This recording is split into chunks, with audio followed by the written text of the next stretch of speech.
কেনার আগে আমাদের আরেকটু বেসিক যা কিছু আমরা শিখলাম ওইটাকে ফাইনালি যদি আমরা আরো সংক্ষিপ্ত করতে চাই, যেহেতু অনেকেই আছেন এসব বিষয়ে আসলে বুঝতে সময় লাগবে। তো আপনি কিন্তু এখন থেকে বিনিয়োগ করতে চাচ্ছেন, তো এক নম্বরে হচ্ছে যে আগে শেয়ারটা আপনি সিলেক্ট করে নেবেন যে কোনটা আপনি কিনবেন। তার মানে আপনি ওই শেয়ার বাজারে ঢুকে চিন্তা করবেন না যে আপনি কোন কোম্পানিটা কিনবেন, আগে সিলেক্ট করা থাকবে যে আমি এই 10টা বা 12টা বা 20টা বা ম্যাক্সিমাম আমরা বলছি এই 30টা কোম্পানিরই শেয়ার কিনবো। তাহলে ওইগুলার বাইরে আপনি যাবেন না, কারণ ওইটার ভিতরে ঢুকলে আপনার নানা প্রকার লোভ হবে, এটা নিব ওইটা নিব। তো এই জন্য আগেই আপনি সিলেক্ট করে নেবেন যে আমি এই 30টার মধ্যেই থাকবো। তাহলে এক নম্বর কাজ হচ্ছে আপনি যেগুলা কিনবেন ওগুলা আগে আপনি সিলেক্ট করে নেবেন যে আমি এই কোম্পানিগুলাই শেয়ার কিনবো। এখন ওগুলোর উপযুক্ত সময় কিনা এটার জন্যই আপনার দেখা। তো সহজ যে জিনিসটা আমরা বলবো, যে যারা কিছুই বুঝেন না, এত প্রকার ইন্ডিকেটর কিছুই আপনার জানা নাই, তাদেরকে আমরা বলবো যে জাস্ট ওই শেয়ারটার ভিতরে ঢুকলে, তো ওইটা ঢোকার জন্য আমরা যেটা বলছি সবচেয়ে ইজি যেটা, সেটা হচ্ছে ট্রেডিং ভিউটা। ট্রেডিং ভিউর পাশাপাশি আরেকটা হচ্ছে স্টক নাও। এই দুটার মধ্যে আপনার যেটা ভালো লাগে জাস্ট ওইটাতে একটু যাবেন, কিছু করার দরকার নাই। এখানে শুধু টপটা আপনি লিখবেন, অথবা যদি আপনি ঢাকা শেয়ার মার্কেটের ওয়েবসাইটেও যান সেখানেও আপনি দেখতে পারবেন। তো আমরা এখানে আজকে মোটামুটি 3টা বা 4টা শেয়ার দেখব, যেগুলোর একটা বা দুইটা আমরা ক্রয় করব। আর যেটা আমরা বলবো যে আপনারা সবাই যেহেতু শিখতে চাচ্ছেন, 2টা করে বিও অ্যাকাউন্ট চালাবেন, আপনার একই ব্রোকারে একই খরচে চলতে হবে। আপনার 150 টাকাই যাবে, আপনার বেশি টাকা লাগবে না। একটা আপনার একক নামে থাকবে, একটা যৌথ নামে। এর কারণ যেটা যেটা হচ্ছে যে আপনি কিছু শেয়ার যেগুলো আপনি বিক্রি করবেন না ওগুলো একটা আইডিতে রাখবেন, আর যেখানে আপনি পরীক্ষামূলক ক্রয় বিক্রয় করবেন, একটু লাভ হইলে ছেড়ে দিবেন, ওইটা আরেকটা আইডিতে রাখবেন, তাইলে আপনার জন্য ভালো। কারণ না হলে মাঝে মধ্যে আপনার কনফিউশনটা লাগবে যে কোনটা রাখবো কোনটা ছেড়ে দিব। তো যেহেতু আপনার সুযোগ আছে, 2টা করে আপনি বিওআইডি চালাবেন একই খরচে। একটাতে যেগুলো আপনি ক্রয় বিক্রয় করবেন, আর একটা হচ্ছে যে যেগুলো আপনি বিক্রি করবেন না, এই পদ্ধতিতে আপনি চালাবেন। এখন আজকের বাজারে আমরা মোটামুটি জাস্ট আপনাদেরকে দেখানোর জন্য আমরা বলতেছি না এগুলো আপনি ক্রয় করেন, সেটা আমরা সন্ধ্যায় বলবো। আজকের বাজারে জাস্ট আমরা গ্রামীণ ফোন জিপিটা, যে আমার আজকের বাজারে কিনা ঠিক হবে কিনা, স্কোয়ার ফার্মাটা কিনা ঠিক হবে কিনা, এটা ছাড়া ওয়ালটনটা কিনা ঠিক হবে কিনা, এফএক্স ফুডটা কিনা ঠিক হবে কিনা, আর রবিটা, এই 5টা জাস্ট আপনাদেরকে আমরা দেখাবো যে আপনার কিনা ঠিক হবে কিনা। তো প্রথমে আমরা জিপিটাতে দেখি যে ধরলেন আপনি জিপিটা কিনবেন, আপনি এর কিছু জানেন না, শুধু এতটুকু জানেন কোম্পানিটা ভালো আর আপনার কিছু জানা নাই। তাইলে আপনি কি করেন, এখানে দেখেন যে তার দেওয়া আছে যে 52 উইক, মানে সর্বোচ্চ সে 347 টাকা পর্যন্ত গেছে ম্যাক্সিমাম গত 52 সপ্তাহে, আর নামতে নামতে 270 টাকা পর্যন্ত আসছে। তাহলে আপনি একটা আইডিয়া পাইলেন, আপনি শেয়ার বাজার সম্পর্কে কিছু জানেন না, জাস্ট জানেন কোম্পানিটা ভালো, খারাপ করবে না। এখন আপনি যে কাজটা করেন যে আজকের বাজারে তার হচ্ছে 278 টাকা, তো আপনি কত টাকা পর্যন্ত গেলে এটা আপনি ক্রয় করতে পারবেন। মানে আজকে তো আপনার হিসাবেও ঠিক আছে, সবার হিসাবে ঠিক আছে, কমে আছে। তাহলে কত টাকা পর্যন্ত আপনি ক্রয় করবেন এবং কখন গেলে আপনি ক্রয় করবেন না। তো এটার জন্য আপনি কি করবেন, এই দুইটারে যোগ করবেন। যেমন আমরা এখানে আপনাদের দেখাইছি, দুইটারে আপনি কি করবেন, যোগ করবেন। 347 আর 270 2 দিয়ে ভাগ দিবেন, 308 টাকা। তার মানে গ্রামীণ ফোনের শেয়ারটা আপনি আপনি তো আর একসাথে কিনবেন না। আপনার আজকে টাকা থাকলে আপনি 10 লাখ কিনেন, কোনো সমস্যা নাই, লস হবে না। কিন্তু আপনি যেহেতু মাসে মাসে কিনবেন, আপনি এই 378ও কিনেন, 80তেও কিনেন, এভাবে কিনতে কিনতে যখন দেখবেন যে 308 টাকা পর্যন্ত গেছে, এরপরে আপাতত এটা কিনার আপনার বন্ধ। কারণ অ্যাভারেজের চাইতে বেশি দামে চলে যাচ্ছে। এখন আপনি হোল্ড করে বসে থাকেন, আপনার যতটুকু কিনতে পারছেন কিনছেন, ওই টাকাটা আরেকটা শেয়ারের ক্ষেত্রে এরকম গট করে সেখানে আপনি কিনবেন। এটা হচ্ছে আমরা তাদের জন্য বলতেছি যারা কিছুই বুঝেন না, বলেন যে ভাই আমি একটু বিনিয়োগ করব। তো এইটা হচ্ছে 1 নাম্বার আপনার সূত্র। 2 নাম্বার আর একটা, যারা কিছুটা বুঝেন, অন্তত বেশি কিছু আপনার বুঝার দরকার নাই, তখন ওই চার্টের মধ্যে আমরা মুভিং অ্যাভারেজ যেটা দেখিয়েছি সেটা ব্যবহার করতে পারেন, অথবা ইএমএটা ব্যবহার করতে পারেন, দুইটা একই রকম। তো এটার আমরা 50 মানে গত 50 দিনের এবং গত 200 দিনের একটা রেখা নিব। যদি এই রেখার নিচে থাকে, আর আপনার কোম্পানি তো পূর্ব থেকে সিলেক্ট করা, তাহলে আপনি এটা নিবেন। তো ওইটা একটু দেখিয়ে দেই যে এটা কিভাবে আপনি করবেন। এখান থেকে চার্টে চলে যাবেন, এখানে আমরা ক্লিক করলাম। তো যাওয়ার পরে এখানে আপনার এই ওয়েবসাইটটা এরকম আসবে, উপরের দিকে যাবেন, যাওয়ার পরে এখানে আপনি কোনটা যাচাই করতে চাচ্ছেন, আমরা জিপি নিচ্ছি প্রথমে।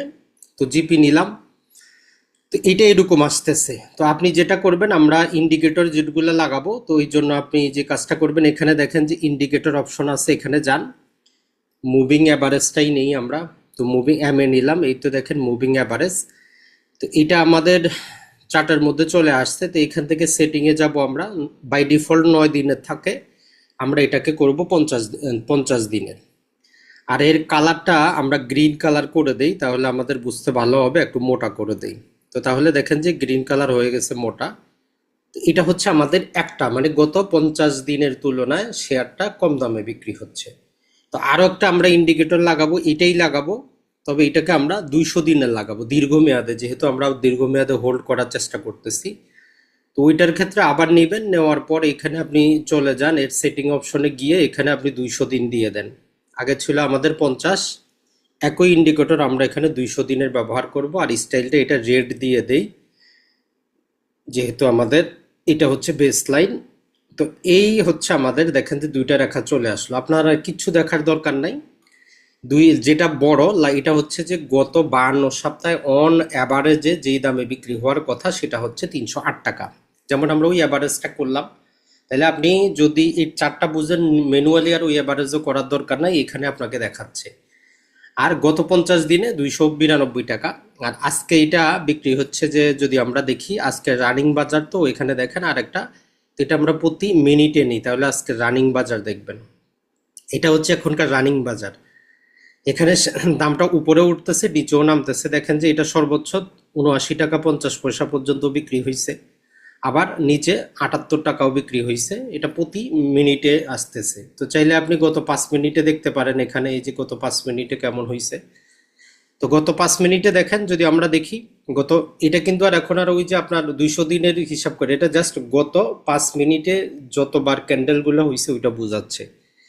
তো আমাদের যেহেতু আমরা দীর্ঘমেয়াদের জন্য কিনবো, তো এটা আমাদের 5 মিনিটে দেখে লাভ নাই, আপনি ডে হিসাবে রাখবেন, এই যে 1 ডে। তাহলে এইটা একটা বেসিক নিয়ম, যে আপনি দেখতেছেন আমার কোম্পানিটা সবকিছু ভালো, এই কোম্পানিতে আমি বিনিয়োগ করব। তাইলে আজকের বাজারে ঢোকা যাবে কিনা? 200 দিনের গড় করলেও এটা অনেক নিচে আছে, আপনার জন্য ভালো। 50 দিনের গড় করলেও এটা অনেক নিচে আছে, আপনার জন্য ভালো। তাহলে এই শেয়ারটাতে আপনি এখন কিনতে পারেন। আর যদি আপনি লম্বা হরাইজনে দেখেন, মোটামুটি দেখেন যে এটা ম্যাক্সিমাম, আমরা যেটা বললাম যে এই জায়গা পর্যন্ত আসছে। এটাকে যদি আমরা একটা রেখা দিয়ে দেই, এটা যদি আপনি দেখেন যে এটা ম্যাক্সিমাম, আমরা যদি বলি এই পর্যন্ত, আর একটু চাইলে নামতে পারে। এখন নামবে কিনা এটা তো আর আমাদের কোনো গ্যারান্টি তো আর কেউ দিবে না। এটা চাইলে ধরেন যে 273 টাকা পর্যন্ত আসতে পারে। আমরা আপনাদেরকে যে একটা সাপোর্ট লেভেল আর রেজিস্ট্যান্ট দেখাইছি, ওই সূত্র বলতেছে এটা যদি ম্যাক্সিমামও নামে 273 পর্যন্ত যাবে।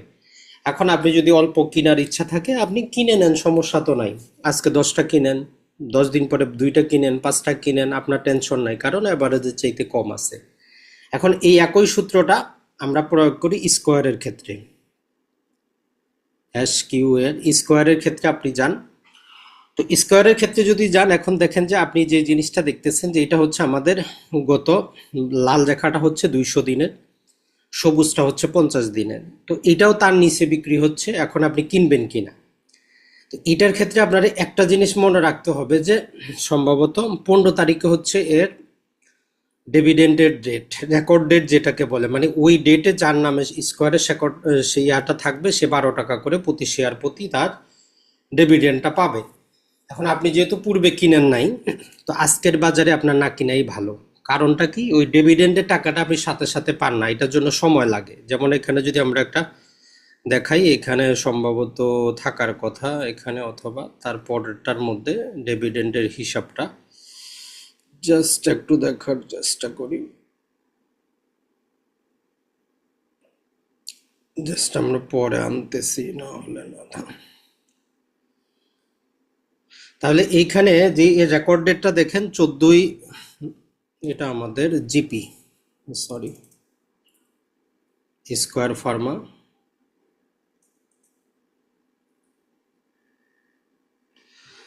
এই যে স্কোয়ার ফার্মাতে যান, এর রেকর্ড ডেটটা দেখেন, এটা হচ্ছে 16 তারিখে।